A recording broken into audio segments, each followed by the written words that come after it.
الحمد للہ رب العالمین۔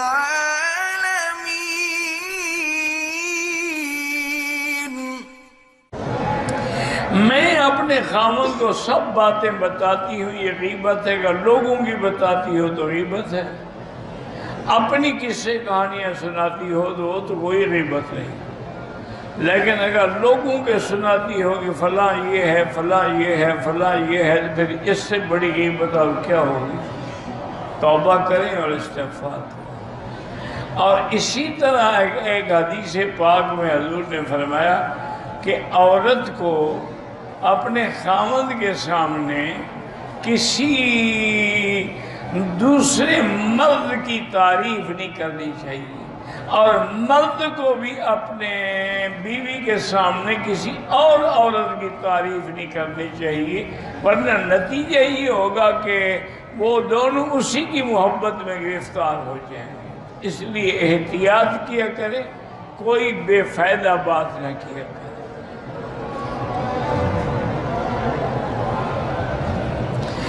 میری بہن کا ایک جگہ رشتہ طے ہوا ہے، اللہ آسان کرے، اور جتنی مسلمانوں کی بیٹیوں کے رشتے نہیں ہو رہے، اللہ سب کے لیے اپنی رحمت سے آسانیاں پیدا فرمائیں، خیر کے رشتے، رحمت کے رشتے نصیب فرمائیں۔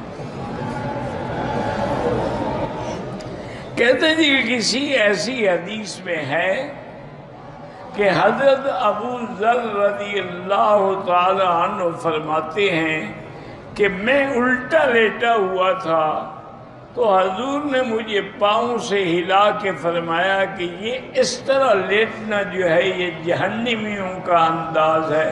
میں نے تو ایسی کوئی حدیث نہیں پڑھی، اللہ عالم، تم نے کہیں پڑھی ہے تو کم سے کم وہ حدیث تو لکھو نا کس کتاب میں ہے۔